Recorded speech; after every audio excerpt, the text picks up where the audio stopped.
ప్రవక్తపై ఆలయ పూజారి అనుచిత వ్యాఖ్యలు, దేశవ్యాప్తంగా నిరసనలు, మహారాష్ట్రలో హింసాత్మకం, ఆయన వెంటనే అరెస్ట్ చేయాలని మజ్లిస్ డిమాండ్ చేసిందంట.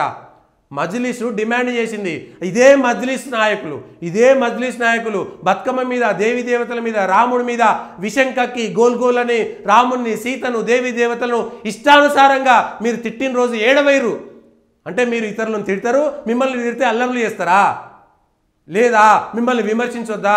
కానీ హిందూ దేవీ దేవతలను మాత్రం, సనాతన ధర్మాన్ని మాత్రం మీరు ఇష్టానుసారంగా తిడితే మేము పడి ఉండాలనా? ఇది భారతదేశం యొక్క ప్రజాస్వామ్యమా? ఇదే రాజ్యాంగమా? ఇది లౌకికవాదమా? ఇది మీ మజ్లిస్ చెప్పేటువంటి విధానమా?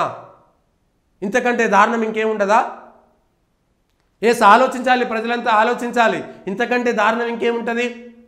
ఇదే మజ్లిస్ నాయకులు సిగ్గు లేకుండా డిమాండ్ చేయడం అంటే మజ్లిస్ నాయకులు వాళ్ళ మతాన్ని కాపాడుకోవడం కోసం ఏం చేసినా తప్పలేదు, ఇతరులను కించపరిచినా తప్పలేదా? అయితే వీళ్ళు వాళ్ళని కించపరచాలా? ముందుగాల మజ్లిస్కు సంబంధించినటువంటి వాళ్ళు ముక్కు నేలకు క్షమాపణ చెప్పండి.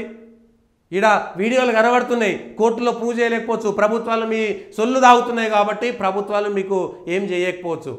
మీ మోచేతి నీళ్లు తాగుతున్నాయి కాబట్టి ప్రభుత్వాలు, సిగ్గులేని హిందువులంతా కూడా ఇవాళ బతుకుతున్నారు కాబట్టి, చీము నెత్తురు లేకుండా 700 సంవత్సరాల బానిసత్వంలో బతుకుతున్నారు కాబట్టి ఎవరు ఏం చేయలేనటువంటి పరిస్థితి.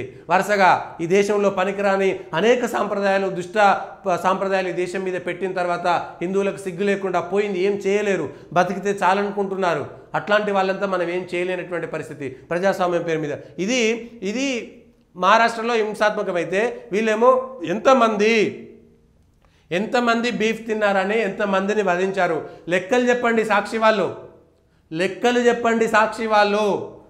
చెప్పాలి.